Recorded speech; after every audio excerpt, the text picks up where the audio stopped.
That was Maciej Kożuszek from Gazeta Polska Daily. Thanks very much for joining us this morning. Please stay with us. I'll be back with more news at the top of the hour.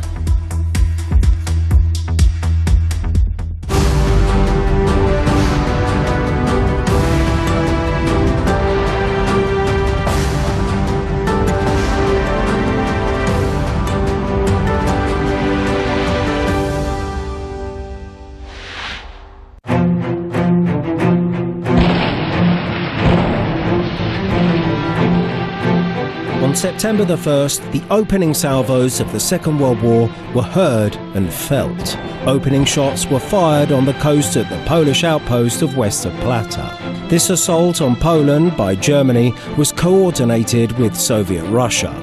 It was not a total surprise. In a tradition that has lasted since the 18th century, Germany and Soviet Union, heirs to their great empires, had agreed to divide not only Poland but almost the whole of Eastern Europe into spheres of domination.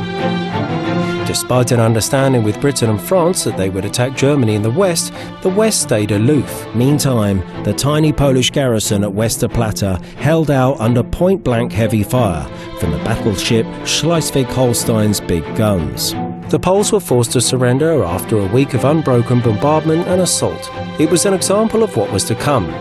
Valiant defense, but ultimately retreat. We will not forget the wounds that Germans inflicted on Poland. We will not forget the suffering of Polish families, and nor will we forget the courage of the resistance. Polish forces fought with their customary tenacity, in most cases outnumbered greatly by Germans and Russians. Poland chose to fight, but it was left to fight this battle alone.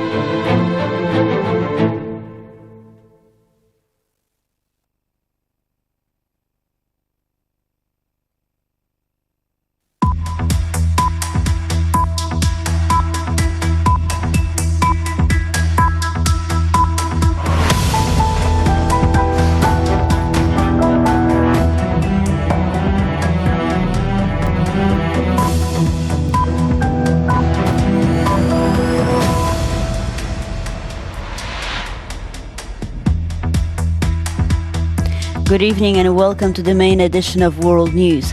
My name is Salia Stręcka.